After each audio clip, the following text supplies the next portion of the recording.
So, as I said, we were going from outside to inside in thinking about and hearing from leaders who are in the process of reinventing and remaking our representative institutions for the digital age. And so I'm really excited to be bringing Representative Cathy McMorris Rodgers next to the stage. I remember I was on a panel with her several years ago at a conference in Washington, D.C., talking about digital.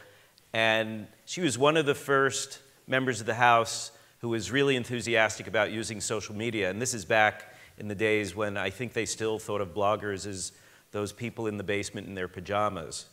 Obviously now Congress doesn't relate to the internet in the same way anymore. And that's because the early adopters spread these ideas to the rest of their colleagues. Now Representative Rodgers is number 4 in the House Republican leadership. And one of her responsibilities is leading the work that's going on inside the House to rethink and improve how Congress uses digital tools. So here to talk to us about the Congress of the future, Representative Cathy McMorris Rodgers. Thank you. Thank you. Thank you. Well, it's great to be here. I thank you for inviting me to be a part of it. And I thought before I launched into the importance of tech in politics that I would just tell you just a little bit about myself. You know, it's a long ways from Kettle Falls, Washington, to New York City. And if you would have told me many years ago when I was working alongside my brother and parents at our orchard and fruit stand that I would be the 200th woman ever elected to serve in the United States House of Representatives, and then to stand before all of you, I really wouldn't have thought it possible. And today I serve as the chair of the House Republican Conference, and it's a role where I am charged with taking our message to every corner of this country and to engaging people from all backgrounds as we articulate that vision that we have for everybody in America. So I'm standing before you all today kind of at this intersection of technology and politics. And I really find myself on a mission that I really believe is so important to representative government and the future of this country. The importance of modernizing our government, bringing Congress into the 21st century. And I will tell you 2 reasons why I think that's so important. First, it is just the relationship between citizens and their elected officials. And today, no matter if you're in a small town in eastern Washington or in New York City, if you have a computer, if you have a smartphone, you have access. You have access to Congress. And we need to make sure that we continue to build that relationship. Second, I see the potential that technology has in solving problems, improving people's lives through public policy. Now, as you all know, I don't have to remind people if they look at approval ratings of members of Congress, you know, that we're not held in that high of regard, and that people see us as reactionary. You know, we are elected to be leaders. And yet, so often, we're reacting. We're not being visionary. We're reacting to the crisis of the moment. You think about whether it is the fiscal cliff or some budget resolution, it's this reactionary approach. We're very inward thinking, and it really is one that is causing us to be slow to adapt to a changing world. So what I see is that we're a 19th century institution using 20th century technology to solve 21st century problems. And we need to change that. I want to be a positive disruptor on Capitol Hill. I want to bring that innovative mentality that I see in the Pacific Northwest and that I see when I visit Silicon Valley. I want to bring that to Capitol Hill as we think about how government is viewing outreach and problem solving. You just think about the internet and smartphones and how it's transformed every aspect of our lives. We need to extend that to Congress. We need to imagine if we're bold and creative in our public policy, if we are as bold and creative in our public policy as we are with modern technology. You know, we operate in a world today where Amazon can deliver a package to your doorstep the same day. and where Uber can have a private driver at your doorstep within minutes. And you know, you're more likely to get your birthday wishes on Facebook than to get a greeting card in the mail. But when it comes to Congress, you know, it takes on average 2 weeks, if not 3, to get any kind of a response to a question or inquiry. Let's just face it, Congress is more like the DMV than Uber. And I want to change that. People expect high quality, on-demand deliverables in a world that is now digital, mobile, virtual, and personal. So it means tax reform, it shouldn't take 20 years. And it certainly shouldn't take 3 weeks to get a response to a constituent letter. So back in 2009, now that's following the presidential election of 2008, I wrote this memo to Speaker Boehner. And I kind of jokingly titled it Moving from PC to Mac. But it was really about how we were communicating with people. And it certainly had changed even since I had been elected in 2004, and then from when Speaker Boehner had first been elected in 1990. You know, we had Twitter and Facebook, the blogosphere, YouTube. Social media was becoming more important than newspapers in how we were shaping voters' perceptions. And we needed to bring Congress up to speed, and we certainly needed to get Congress online.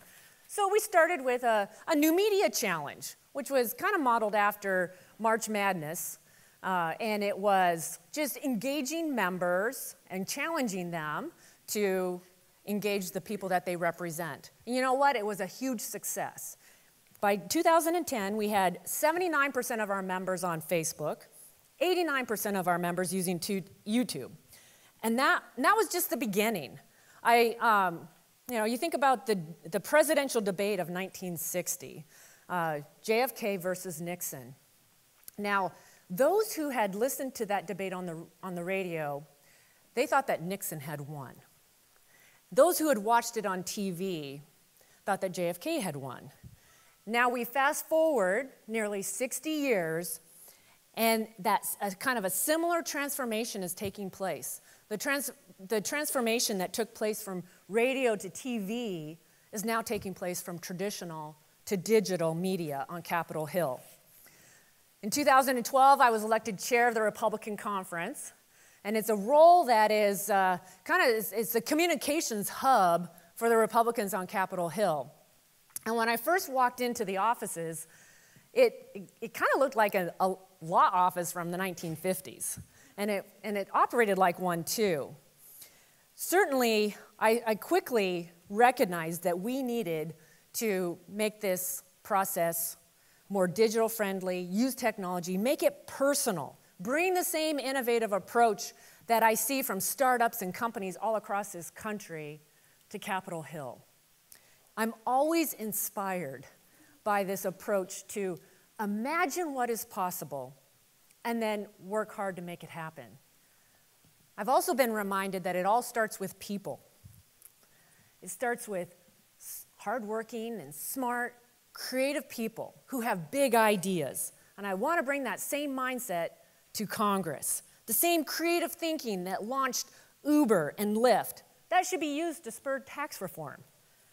The same innovation that leads to new diabetes and cancer drugs, that should be adopted when Congress is debating the 21st century healthcare system.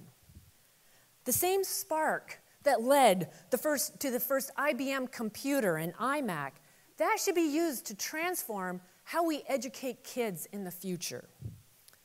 Simply put, policymakers should be innovators. So in my role as chair of the Republican Conference, you know, when I first started, members were using social media. They would, they'd take their press release and they would post it, but they weren't really engaging the people that they represented. And even, when I was elected, wanted to send out a mass email announcing the new leadership team. And I got pushed back on that. You know, it's like, oh, it's going to take a couple of days to program the computers to handle this mass email. You know, we're not going to know how many people will actually open it or click through it. And so the first thing that I did was go out there and try to hire the best and brightest minds so that we could create that cutting-edge communications office. You know what? We have a dynamic team in place right now. I'm so excited about what we've been doing. And you know, whether it is our Spanish Twitter feed, GOP Español, we all need to sign up, or if it's using graphics and videos to tell our narrative, you know, bringing a little bit of that West Coast culture even to the office design. You know, we tore down walls, we painted bright colors, we have whiteboards and a chalkboard. We got rid of the old website, the old email systems. We now have an intranet. We're monitoring social media use. We're blogging. We used Vine and Facebook video in response to the President's State of the Union. We were the first congressional leadership office ever to mirror cat at a leadership press conference, and then days later, we were periscoping a major legislative accomplishment. You know, keeping attuned to the latest innovations is really part of our mission to be positive disruptors, and social networks have played a key role in that. And now we're at a point where Twitter and Facebook use is right about, you know, it's 99% of our members. There's always one or two holdouts. But you know, in this Congress, what excites me most about how we can use technology is how we can use it to make government leaner, more transparent, more accountable. And that's where we're bringing in the thought leaders. Not so many pollsters and policy wonks, but people like Simon Sinek, Saul Kahn from Khan Academy, Henry Evans from Robots and Humanity. You know, we're beginning to match up these innovators, outside technology innovators like ZocDoc. How many of you have heard of ZocDoc? You know, yeah, it's like the Uber for medical appointments, matching them up with the Veterans Administration. We've all heard that the VA is having trouble scheduling veterans for their medical appointments. And ZocDoc, you have this company now, on average, people can get their doctor's appointment within 24 hours. At the VA, you're not sure if you're ever going to get an appointment with your doctor. And so if we could start having some of these kind of successes, it really can improve government in the 21st century. But in addition to that, I look at just Capitol Hill's structure, our job descriptions, our responsibilities. It's really built all for a bygone era. We are cutting edge, circa 1973. Our staff is hitting behind these firewalls of processes and software that are alienating us with the people that we represent. And in addition to that, it's costing us millions in licensing fees. So we've launched a project to really build that open source platform for engaging the people that we represent with real-time analytics, the social media and text messaging. And I would love to engage some of you on this project so that we can get better responses. We recently passed the USA Freedom Act. The Senate passed it last week and sent it to the President's desk. And this is important legislation that sets limits on what agencies can do, better provide transparency to Americans and international partners as to how we seriously value privacy. There's more that needs to be done. Being connected with online privacy in the 21st century is really equivalent to free assembly and the freedom of the press in the 18th century. And you know what? There's a reason that totalitarian regimes around the world ban social media. I recently was in Ukraine, and I had the chance to sit down with the mayor of Kiev. And he talked a lot about Russian aggression and the tanks that they're moving in. But he also talked about how social media and the role that it was playing in the revolution that took place, new leaders now in Ukraine. And he said something that I'm not going to soon forget. He said, media is more powerful than bullets. And he's right. We are in the critical battle for ideas. It's the most important battle of our time. The battle to preserve the American values of freedom, self-determination, representative government, the rule of law. You know what? They're not universal values. If we win this battle, we win it by reaching people's hearts and minds, And it doesn't happen by just saying the right words or writing, 140 characters in a Twitter feed. For my colleagues and me, it starts on Capitol Hill. It starts by changing the culture, opening our minds to the limitless possibilities of the digital world, recruiting companies and thought leaders like you to help us navigate during these changing times. And together, I know we will achieve great things. Thanks for having me today.